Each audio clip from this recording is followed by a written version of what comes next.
इसमें जो दिल्ली के अंदर खूबसूरत पार्क्स हैं, जिनकी खूबसूरती के अंदर नगर निगम का कोई योगदान नहीं है, वो जितने भी अच्छे पार्क्स हैं साउथ दिल्ली के अंदर, चाहे GK1 एस ब्लॉक में हो, ई ब्लॉक में हो, सी ब्लॉक में हो, कैलाश कॉलोनी, कहीं पे भी अगर आप देख लें, पंचशील के अंदर हो, सभी पार्क्स अगर वो अच्छे हैं, अगर उनमें घास है, तो यकीन मानिए उसकी मेंटेनेंस उसकी RWA कर रही होगी और फंड्स दिल्ली सरकार द्वारा PPP मॉडल के अंदर सीधे RWA को दिए जा रहे होंगे, इसीलिए वो पार्क जो है खूबसूरत होगा और मेंटेन्ड होगा। यदि उसके अंदर दिल्ली सरकार RWA को पैसा नहीं दे रही होगी, RWA उसको मेंटेन नहीं कर रही होगी, तो वहां पे घास का नामो निशान भी नहीं मिलेगा। ये आप जाके देख सकते हैं। अब उन खूबसूरत पार्कों के अंदर जो दिल्ली के लंग्स कहे जाते हैं, दिल्ली के फेफड़े कहे जाते हैं, जिनके लिए पिछले 2 साल से दिल्ली सरकार ने Delhi parks and garden society के माध्यम से 3 गुना तक मेंटेनेंस की जो राशि है वो बढ़ाई है।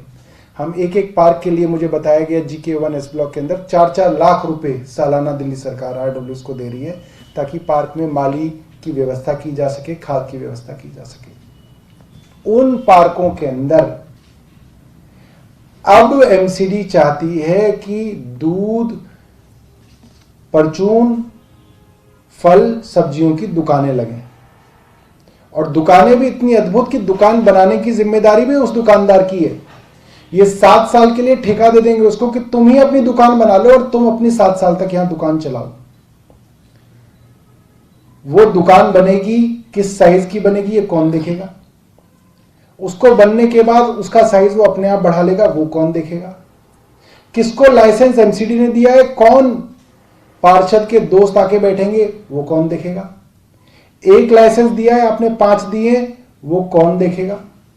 MCD का ट्रैक रिकॉर्ड इतना गड़बड़ रहा है कि जो इनके वीकली बाजार लगते हैं, मैं चाहूंगा कि आप किसी वीकली बाजार के अंदर जाके देखिएगा, साप्ताहिक बाजार जिसको मंगल बाजार, सोम बाजार कहते हैं, वो अगर 300 मीटर तक लगने होंगे तो वो 3-3 किलोमीटर तक इनके बाजार लग रहे होते हैं।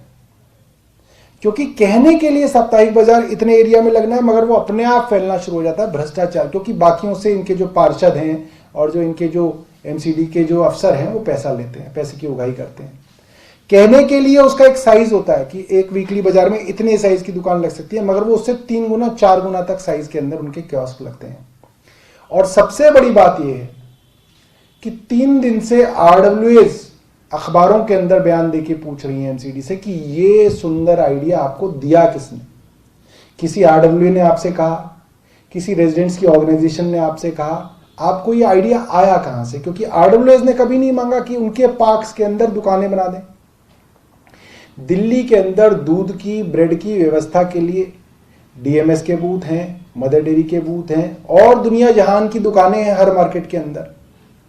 सिर्फ और सिर्फ अपने कार्यकर्ताओं को ये दुकानें देने के उद्देश्य से ये पूरी की पूरी कवायद की जा रही है कि जाते जाते अपने कार्यकर्ताओं को कब्जा करने के लिए जमीनें अलॉट कर दें, और फिर जो RWAs हैं वो उससे लड़ती रहें। RWAs ने कल LG साहब को और मुख्यमंत्री जी को ये चिट्ठी लिखी है कि ये पार्क हम मेंटेन करते हैं, MCD इसके अंदर 1 रुपया खर्च नहीं करती है। इन पार्कों के अंदर हमारी महिलाएं, हमारे बुजुर्ग, हमारे बच्चे खेलते हैं, योगा करते हैं, मेडिटेशन करते हैं, यहां पे शांति मिलती है। यहां पे ये दुकानदारी शुरू ना की जाए। यहां पे जो कूड़ा होगा, गंदगी होगा, आप वैसे ही नहीं कहीं सफाई करते, वहां की सफाई कौन करेगा? और सेफ्टी सिक्योरिटी की भी कई परेशानियां इसके अंदर आएंगी। सिर्फ और सिर्फ लूट के उद्देश्य से MCD के पार्षद इस स्कीम को लाए हैं, और हम इस स्कीम का पूरा विरोध करते हैं। ये सिर्फ और सिर्फ लूट के उद्देश्य से लाई गई है। दूसरी बात, MCD के पार्षदों का एक पूरा इतिहास रहा है, किस तरीके से जगह जगह वो कब्जे कराते हैं। मैंने आपको पहले भी दिखाया था वीडियो में, किस तरह से GK1 में ही M ब्लॉक मार्केट के अंदर वहां की पार्षद शिखा राय 10 करोड़ की जमीन पे खुद कब्जा करा रही थी खड़े होके।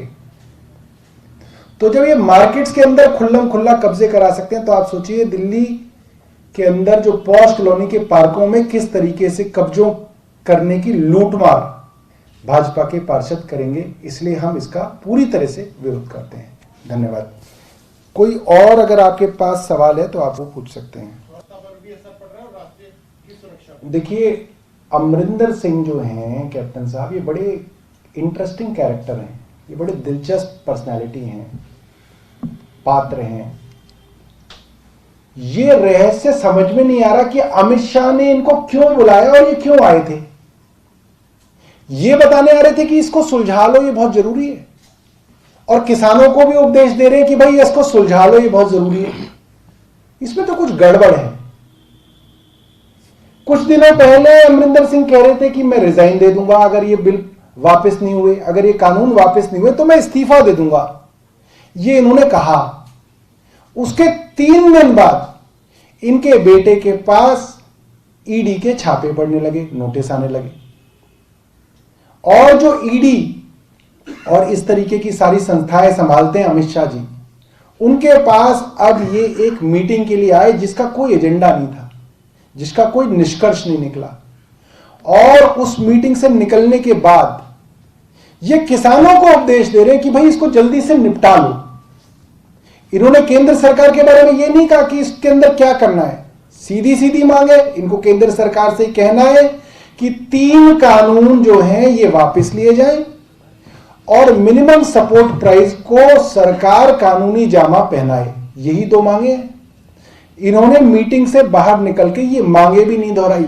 इन्होंने ये कहा कि केंद्र सरकार भी सोचे और किसान इसको जल्दी से निपटाएं, क्योंकि इसके अंदर राष्ट्रीय सुरक्षा का मामला है। मुझे ये समझ में नहीं आया कि दिल्ली के बॉर्डर पे किसान बैठे हुए हैं, पुलिस ने उनको जबरदस्ती रोका हुआ है, अपनी रोटी, अपनी सब्जी, अपनी दाल खुद वहां पे बना रहे हैं। इसमें राष्ट्रीय सुरक्षा कहां से आ गई?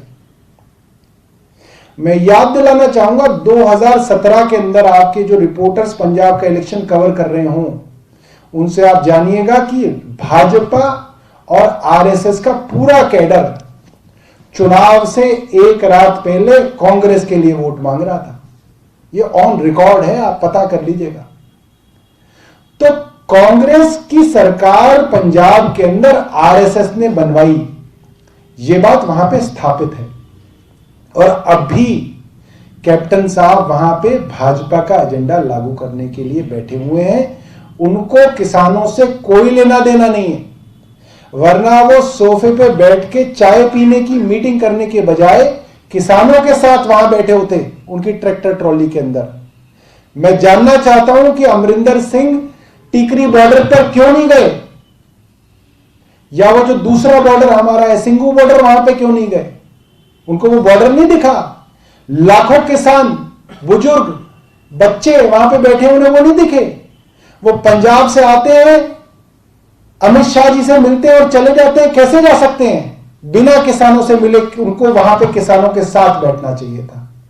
तो ये जो दोहरी राजनीति है अमरिंदर सिंह जी की, ये सारे के सारे किसान समझ रहे हैं। बैठे हुए हैं, उन लोगों का आज कोरोना टेस्ट करने से स्टार्ट किया जाए। मैं चाहता हूं, क्या रणनीति है जी, भीड़ कम करना है या केंद्र सरकार हरियाणा सरकार की मिली भगत? देखिए, पहली बात तो ये कि हरियाणा सरकार पहले अपने यहां तो गुड़गांव और फरीदाबाद में टेस्ट करा ले लोगों के, वहां तो उनके टेस्ट नहीं हो रहे। वो लोग तो दिल्ली में आके टेस्ट करा रहे हैं, और ये हरियाणा के अंदर उन लोगों के टेस्ट करना चाह रहे हैं। सिर्फ और सिर्फ ये है कि इनके अंदर कोरोना संक्रमित लोगों को ये प्लांट करेंगे, उनका टेस्ट करके कहेंगे कि साहब यहां देखो पॉजिटिव रिपोर्ट आ गई, इस जगह को जल्दी से जल्दी खाली करो। यह पूरी की पूरी इनकी कोशिश है। और शरारती तत्व हैं हरियाणा सरकार के अंदर, पहले भी वो अनाप शनाप बयान इसके देते रहे हैं। मगर मैं एक चीज आपको बताऊं, हरियाणा का किसान पंजाब के किसान के साथ खड़ा हुआ है। परसों में टिकरी बॉर्डर पर था, वहां पर बड़े बड़े होर्डिंग लगे हुए हैं, हरियाणा पंजाब भाईचारा जिंदाबाद, और हरियाणा के किसानों लंगर चला रहे हैं पंजाब के किसानों के लिए। हरियाणा के एक गांव से पूरे दिन का दूध इकट्ठा करके पंजाब के किसानों के लिए भेजा गया। और कल मैं सिंघू बॉर्डर पे था, वहां पे भी मैंने ये देखा। हरियाणा सरकार गलत कर रही है, मगर हरियाणा का किसान, पंजाब का किसान, उत्तर प्रदेश का किसान और मुझे अब पता चला महाराष्ट्र और गुजरात का किसान भी इन किसानों के साथ कंधे से कंधा मिला के लड़ाई लड़ने के लिए तैयार है। और मैं अपना पर्सनल आपको ओपिनियन बता रहा हूं, वो जाने वाले नहीं है। ये किसी गलतफहमी में है कि वो इनकी इन मीटिंगों से और अमरिंदर सिंह के कहने से वो चले जाएंगे। वो लंबी लड़ाई लड़ने के लिए आए हैं और वो जानते हैं कि केंद्र सरकार आसानी से उनकी बात नहीं मानेगी। ठीक है, धन्यवाद।